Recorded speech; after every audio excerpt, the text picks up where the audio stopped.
Hello everyone! In this video we're continuing in my ongoing series of deconstructing chapter by chapter the book Scientology, an academic compendium of essays edited by James R. Lewis, all focusing on different aspects of Scientology. This week we're back to James R. Lewis as author. You may recall the first video in this series where I basically took apart his introduction to this book. Lewis has a PhD in religious studies from the University of Wales in the UK and leans heavily in the direction of apologetics for destructive cults, meaning he publishes papers sympathetic to their cause and giving them justification for their activities by validating their religious status. As you can imagine, as a former Scientologist turned critic, I have a very biased but very intellectually justified view that Lewis has no idea what he's talking about.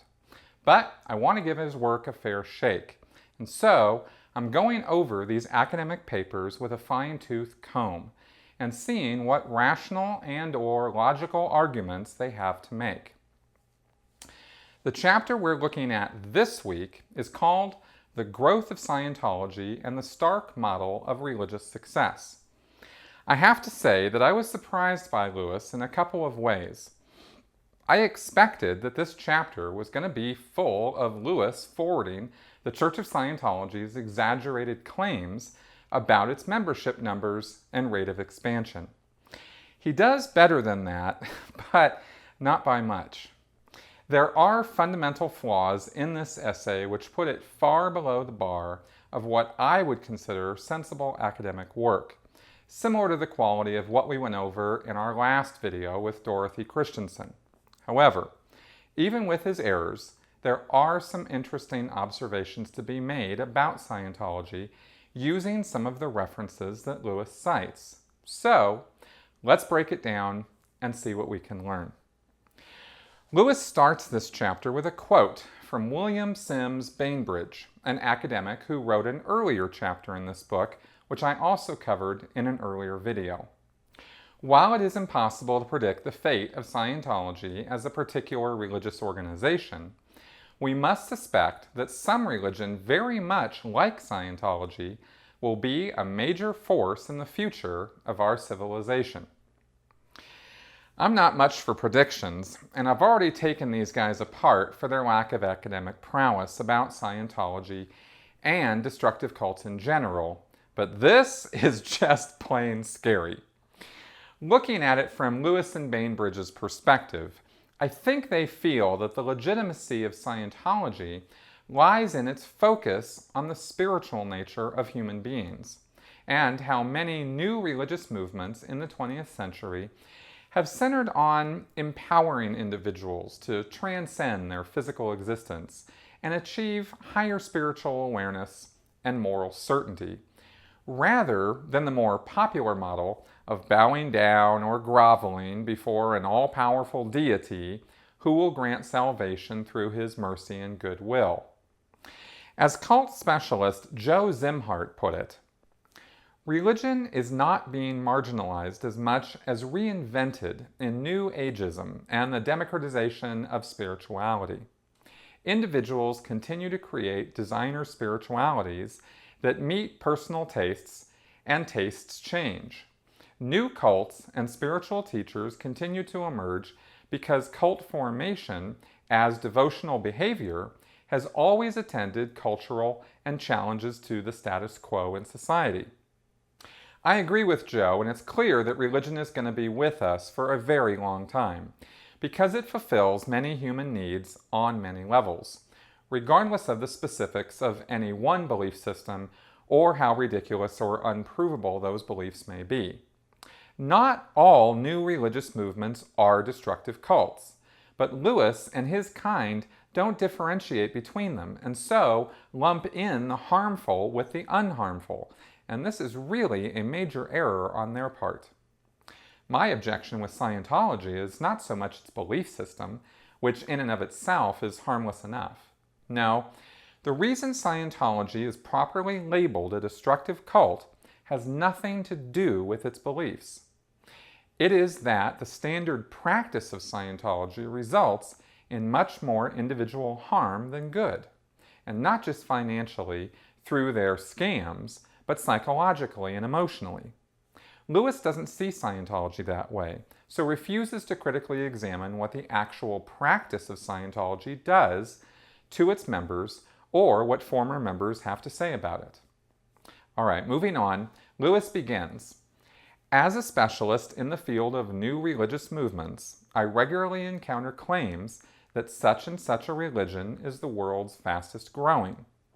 Paganism, in the sense of contemporary neo-paganism, is a case in point. A number of different pagan spokespeople have asserted that paganism is the fastest growing religion in the world. Upon examination of the data, it turns out that paganism actually did enjoy spectacular growth in the late 1990s and in the first few years of the 21st century. A front-page story about the Mormons in Time magazine in 1997 highlighted the claim that the Church of Jesus Christ of Latter-day Saints, LDS, was the world's fastest-growing religion. This claim was based on the work of Rodney Stark, an influential sociologist of religion who predicted the LDS would become a major world faith by the year 2080. It is difficult not to be impressed by the statistics marshaled in support of this analysis. However, Stark depends heavily on the Church's own statistics, and LDS statistics appear to have been misleading, as we shall see. I'm only slightly smirking right now because I find it funny that Lewis criticizes Stark for relying on LDS statistics to make his point about LDS expansion. Lewis is absolutely right, but he too relies on and cites Scientology's materials and data almost exclusively to discuss Scientology. So there's a bit of the pot calling the kettle black here. It would be nice to see Lewis be more academically critical when he starts discussing his specialty of new religious movements. Lewis goes on to describe the status and growth rates of the major world religions and makes the point that measuring the growth of a religion can be done a number of ways when comparing one to the next. So any group describing themselves as the fastest growing religion can be deceptive. There's the percentage of growth as one method, and using the actual number of adherents as another. Depending on which method you use will determine which religion is growing more. By the percentage method, a group that starts out one year with 10 members and attracts 40 new ones the following year has experienced a growth rate of 400%, which looks staggeringly successful. Even if this group kept up this rate of expansion, in 5 years there would be only 125,000 members, which could hardly be described as taking over the world. And no religious group, by the way, experiences that kind of growth rate year after year. Lewis describes the second method. An alternative way of measuring growth is in terms of actual numbers of new adherents. In practice, the brute numbers approach is usually discussed in terms of net growth, meaning new members by birth and by conversion minus older members lost from death and apostasy. In order even to be admitted to this kind of numbers contest, a tradition must already be a major world religion with hundreds of millions of members. This means the only serious contenders for the distinction of being the world's fastest growing religion in these terms are Christianity, Islam, Buddhism, Hinduism, and maybe one or two others. However, the only two major religious traditions that seem seriously interested in claiming this title are Christianity and Islam. By the numbers, there really is no question that no religious movement is even close to the size of Christianity or Islam. Although, I did find it interesting that on the table of world religious growth provided by Lewis, the combined total of non-religious and atheists, which are basically the same thing, totaled out to be number 3, right below Christianity and Islam. So, there is something to be said for those who have no religious affiliation, being a growing group as well. There are a couple of insights into Scientology in this essay, which I don't think Lewis really intends to make, but which I'm going to use his writing to point out, starting with this.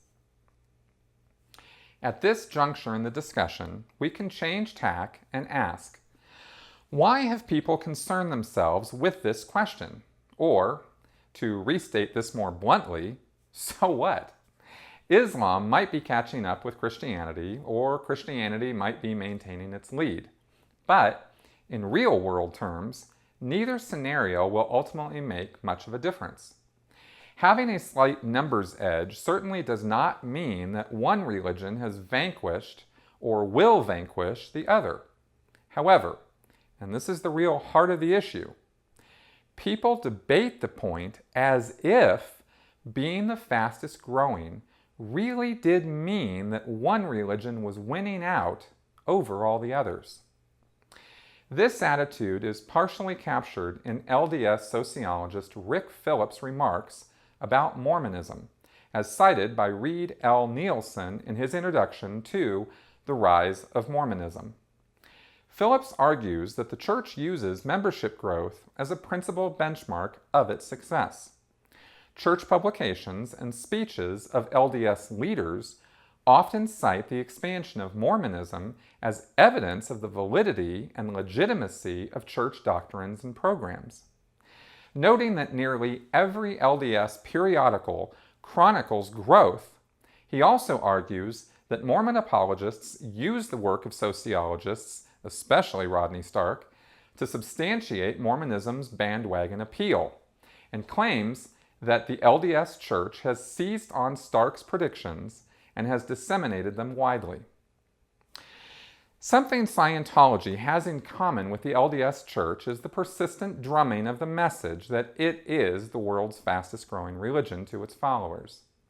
They are convinced through exaggerated statistics and hyped up narratives that Scientology is taking over whole sectors of society, from drug rehabilitation to criminal reform to human rights advocacy. More on that in a bit, but first, this also recalls for me something I've never talked about before, but it is the striking similarities between LDS and Scientology promotional materials. Back in 2010, the LDS Church rolled out a campaign of TV, internet, and billboard ads focused around making Mormons more acceptable to the public at large. Why? As reported in the New York Times, top Mormon leaders had hired 2 big-name advertising agencies in 2009, Ogilvy and Mather and Hall and Partners, to find out what Americans think of the Church of Jesus Christ of Latter-day Saints. Using focus groups and surveys, they found that Americans who had any opinion at all used adjectives that were downright negative: secretive, cultish, sexist, controlling, pushy, anti-gay. On seeing these results, some of those watching the presentation booed, while others laughed, according to people at the meetings. But then they were told that the church was ready with a response: a multi-million-dollar television billboard and internet advertising campaign that uses the tagline, "I'm a Mormon."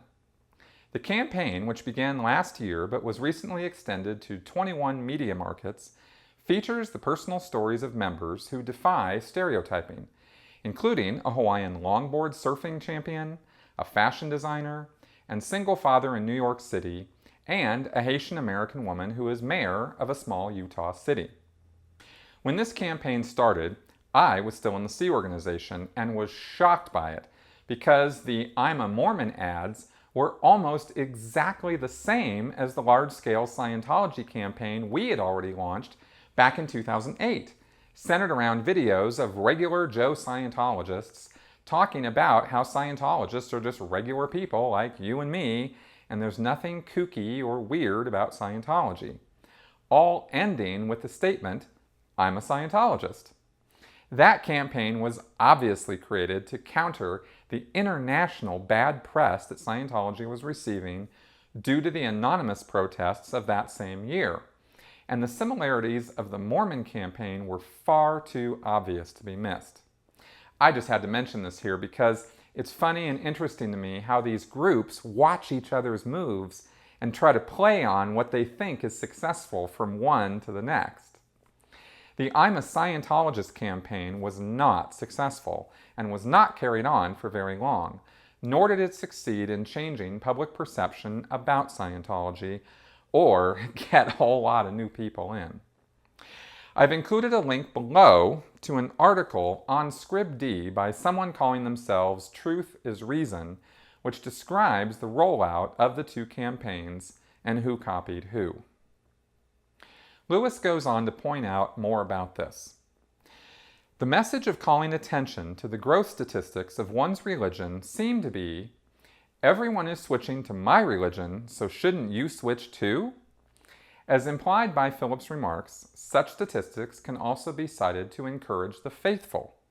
Additionally, the mere fact of impressive growth appears to validate the truth of one's religion. The unstated argument here seems to be the true or best religion will win out over false or less adequate religions. The fastest growing religion is the one that will win. Therefore, the fastest growing religion is the true religion. In Scientology, this is absolutely the case. Scientologists have the goal of clearing the planet, which sounds vague because it is vague even to Scientologists. However, one common point amongst all Scientologists about this vision is that it involves Scientology taking over all important aspects of society and that the vast majority of the population become Scientologists. As L. Ron Hubbard himself said, after all, we'll be running things one of these days. And Scientologists believe it. About Scientology's growth, I was mildly surprised when I read this.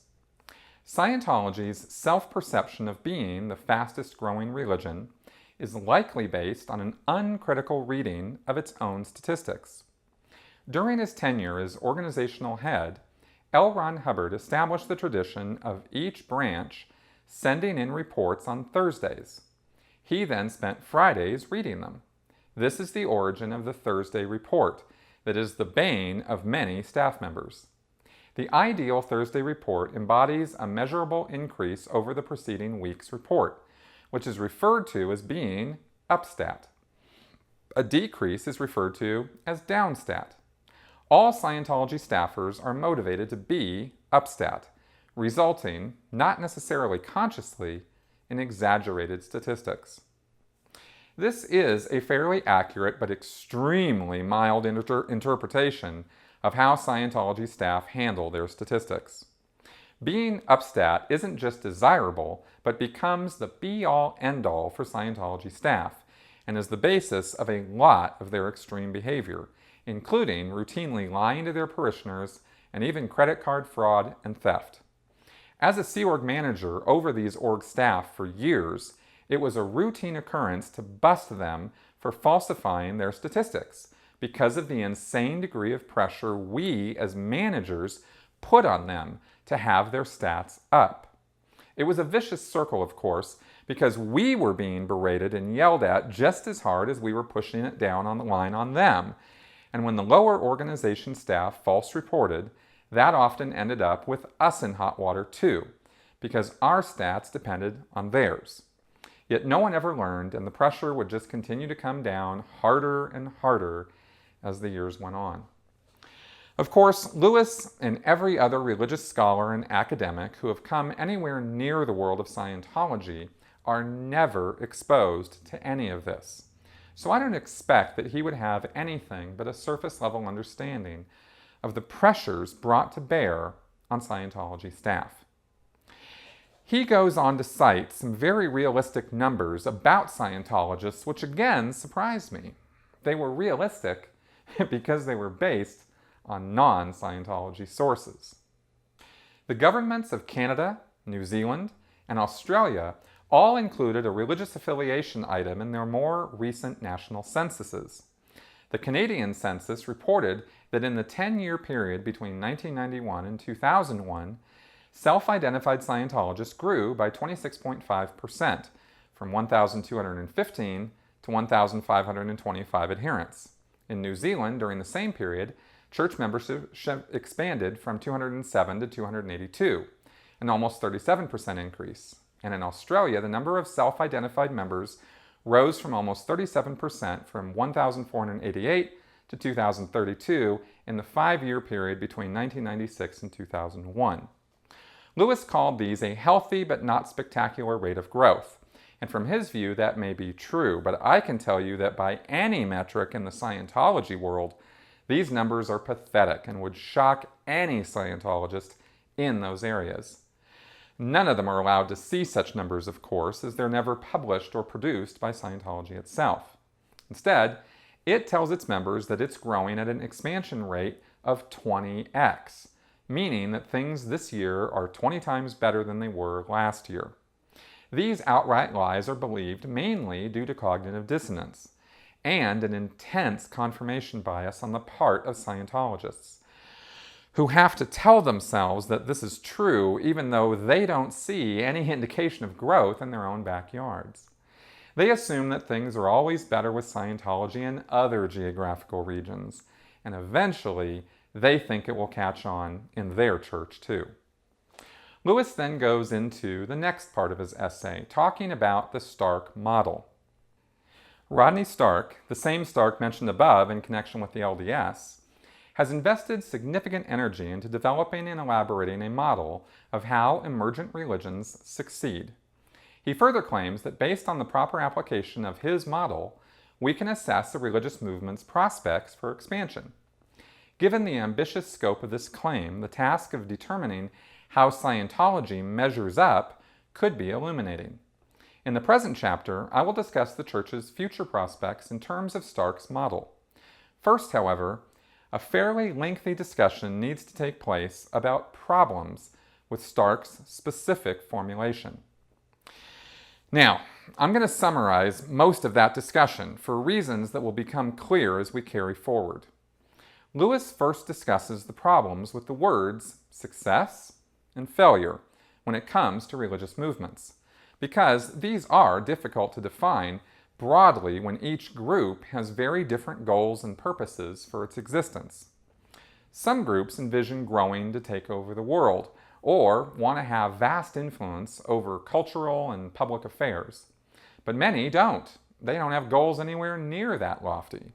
There's a fascinating observation made here by Stark, which is telling in terms of Scientology's current state. In reference to a group having modest goals in terms of size or influence, Lewis writes, Stark's response to this kind of reasoning is, I suspect that few movements ever begin with such modest aims. They adopt them only after they have lost hope of doing any better in terms of growth. In support of this provocative assertion, he cites his and Robert's article in which they note that after a decade or two of growth, many groups turned inward and ceased to seek converts. They explain this inward turn as a response to the small absolute numbers of recruits gained during the first generation. In other words, movements turn inward in response to the perception that they have failed as mass movements. Lewis published this book in 2009, and I'll admit that it was harder to see Scientology's implosion then as easily as it is now. Any neutral academic who was looking at Scientology with a critical eye would have certainly seen it. But given Lewis's proclivity to believe almost anything Scientology told him, there is no question why he couldn't connect the idea about groups turning inward with Scientology. However, I certainly will. I think this is exactly what's happened to Scientology under David Miscavige's leadership, and that this turning inward began in earnest in the late 1990s. That is when David Miscavige basically decimated any internal efforts to get new converts. sending the people who were doing this work into the hole at the INT base or off to the RPF in Los Angeles. I actually met some of those people myself when I was on the RPF in 2005. It's been noted many times since then that every effort to popularize or disseminate Scientology's message to the big, broad world was just window dressing to appease Scientology's followers and convince them to give more money to the church. No serious effort has been made by Scientology to get new members, really, since the 1980s. So, let's look at Stark's model of religious growth factors. Other things being equal, religious movements will succeed to the degree that 1. They retain cultural continuity with the conventional faiths of the societies within which they seek converts. 2. Their doctrines are non-empirical. 3. They maintain a medium level of tension with their surrounding environment, are strict, but not too strict. 4. They have legitimate leaders with adequate authority to be effective. A. Adequate authority requires clear doctrinal justifications for an effective and legitimate leadership. B. Authority is regarded as being more legitimate and gains in effectiveness to the degree that members perceive themselves as participants in the system of authority. 5. They can generate a highly motivated, volunteer religious labor force, including many willing to proselytize. 6. They maintain a level of fertility sufficient to at least offset member mortality. 7. They compete against weak, local, conventional religious organizations within a relatively unregulated religious economy. 8. They sustain strong internal attachments, able to maintain and form ties to outsiders. 9. They continue to maintain sufficient tension with their environment, remain sufficiently strict. 10. They socialize the young sufficiently well as to minimize both defection and the appeal of reduced strictness. All right, now on first glance, those all sound sensible enough, and as we are wont to do, we can readily find examples of how these could apply to one religion or another. But before we get into any specifics, there's a more general point that needs to be made about this model. Lewis says that Stark and other academics have applied this model to a series of case studies, such as the Jehovah's Witnesses, the early Christian Church, Christian Science, and American religious history more generally. However, the studies were done before 2001, when big surveys were done of religious groups in the US and other countries. The survey results showed that these case studies were dead wrong in their growth analysis. Oops. What's more, Lewis details how Stark was almost overtly biased in his favoritism toward his own religion, and was dismissive towards other religious groups. Lewis writes, for example, in his article on Christian Science, he characterizes spiritualism as a dead end. Additionally, the last paragraph of Stark and Iannacconi's study of the Jehovah's Witnesses disparages, at least implicitly, contemporary neo-paganism as unworthy of study, where the authors assert that they hope they have convinced scholars that their time would be far better spent studying a sizable group like the Witnesses instead of documenting the rites of a coven of 13 Dutch witches. Stark stated that failure minimally to fulfill any single condition, referring to the model's various propositions, will doom a movement. Yet Lewis then details at some length how the Unitarian Universalist Church defies most of the points of Stark's model and yet is growing quite well.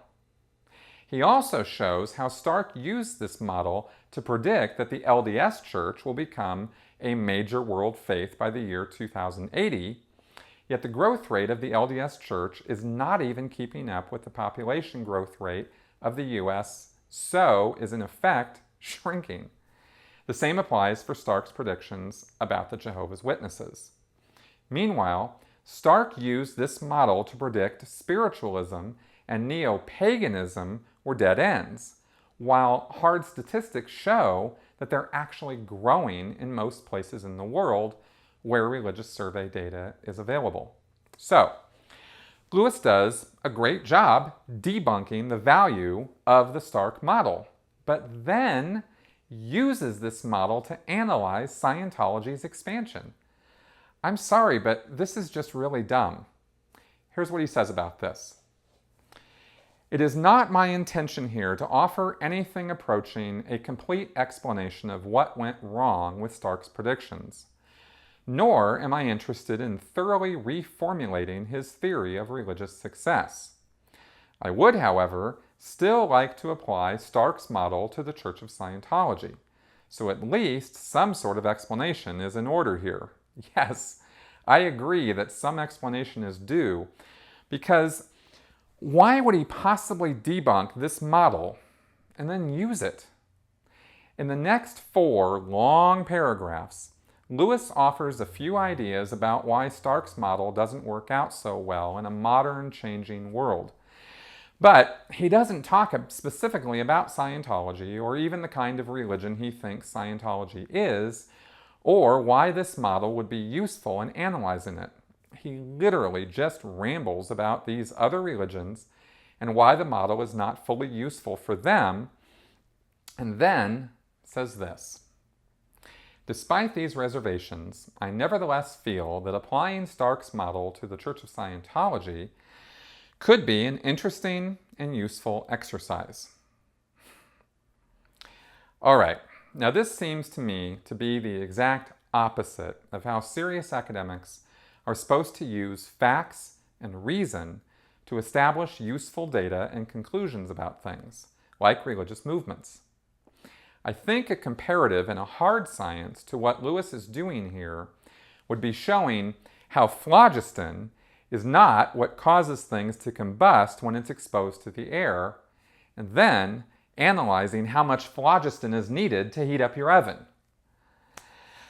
Because Lewis took the time to do this, we are going to flog on with him, but I'm only going to do a cursory look at what he has to say about it, because the whole premise of examining Scientology against this model is inherently flawed.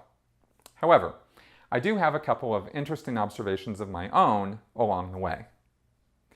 In the first 2 sections where Lewis compares Stark's model to Scientology, he has to bend the model or negate it in order to make it fit.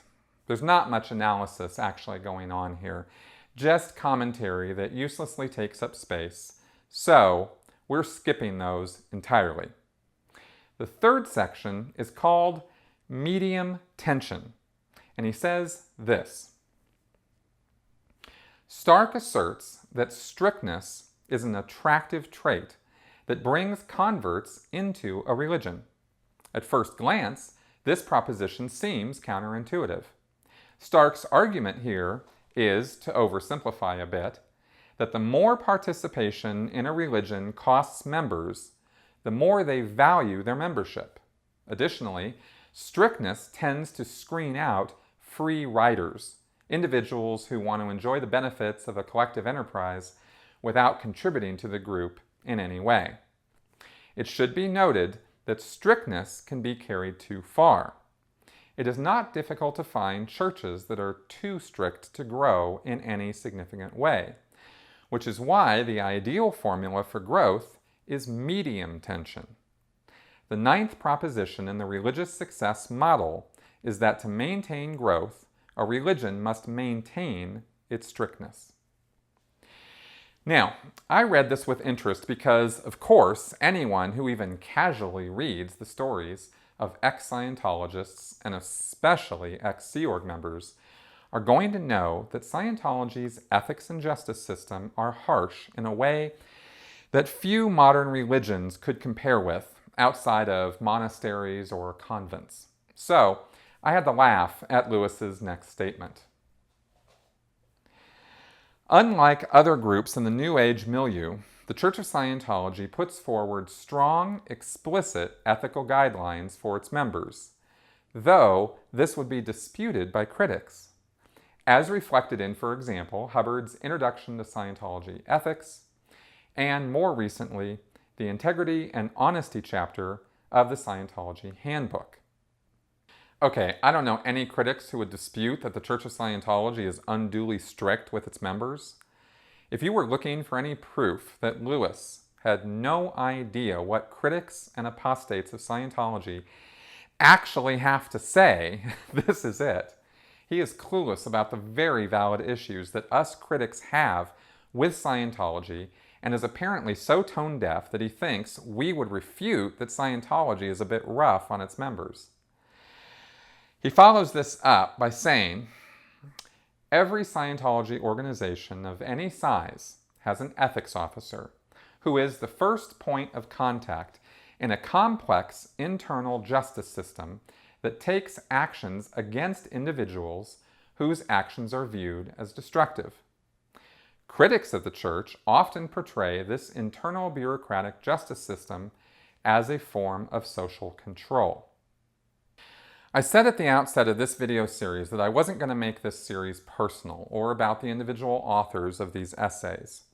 I don't want to read too much into Lewis's statements either, but I am going to say that if he doesn't see how Scientology's justice system is used quite effectively for social control of its members, he has gone beyond being tone-deaf and way beyond plain apologetics, especially when he ends this section by forwarding the Church's own bullshit with this.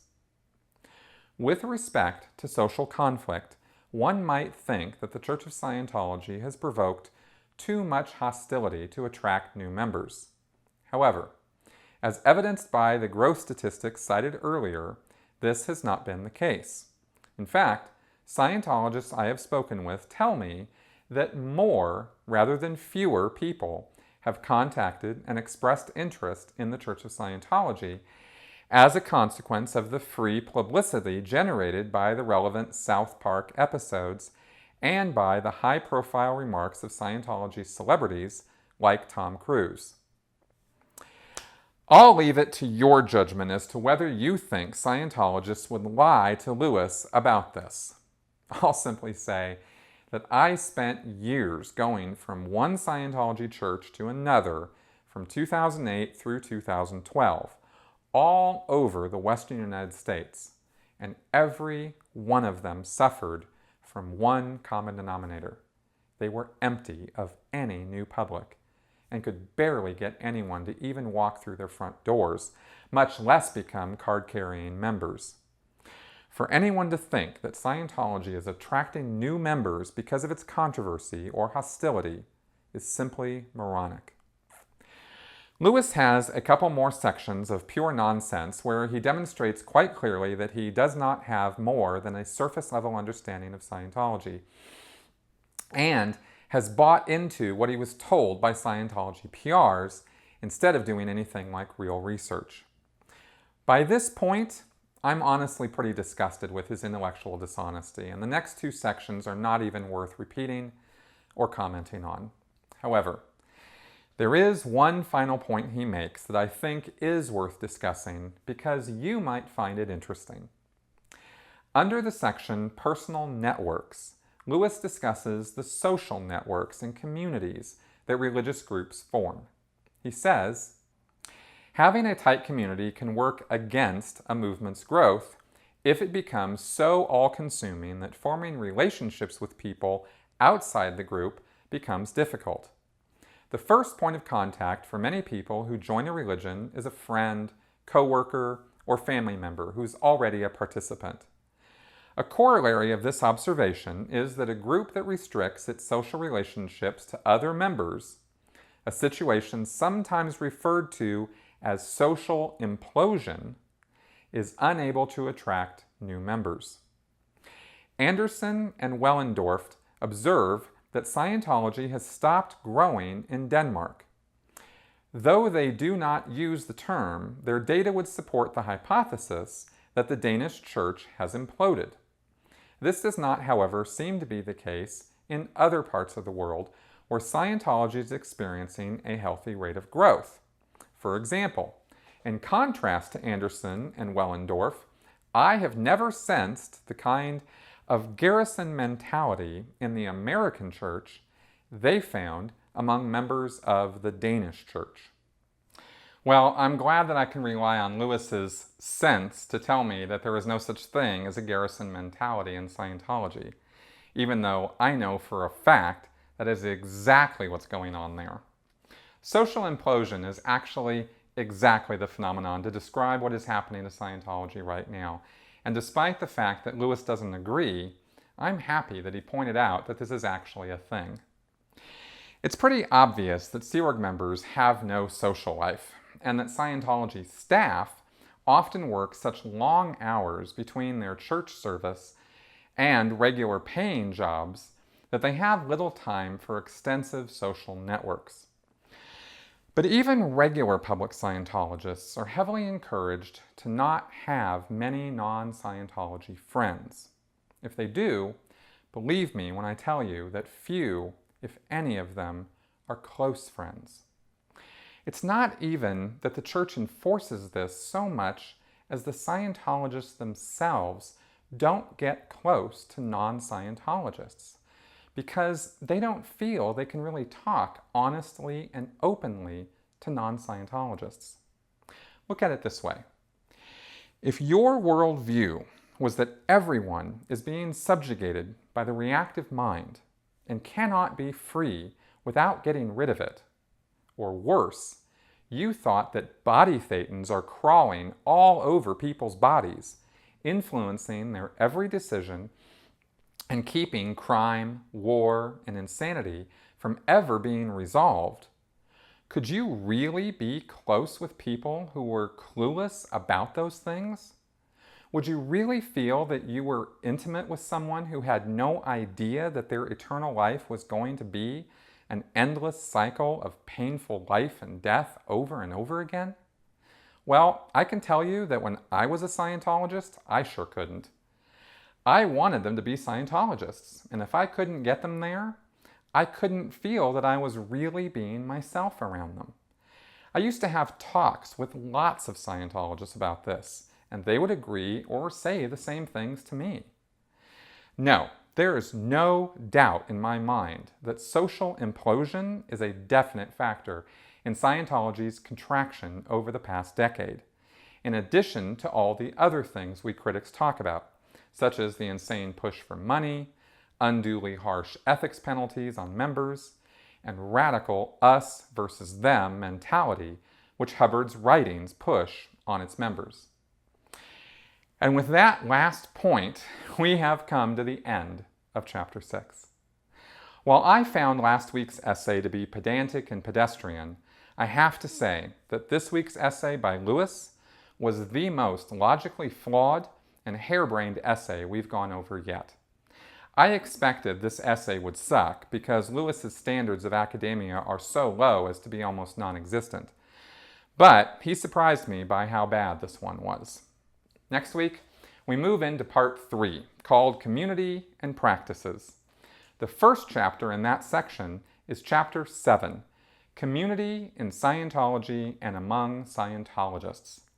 I am really hoping it is more academically challenging and that the authors, Peter Anderson and Ry Wellendorf, have bothered to do some real research. Join me next week and let's find out. Thank you for watching.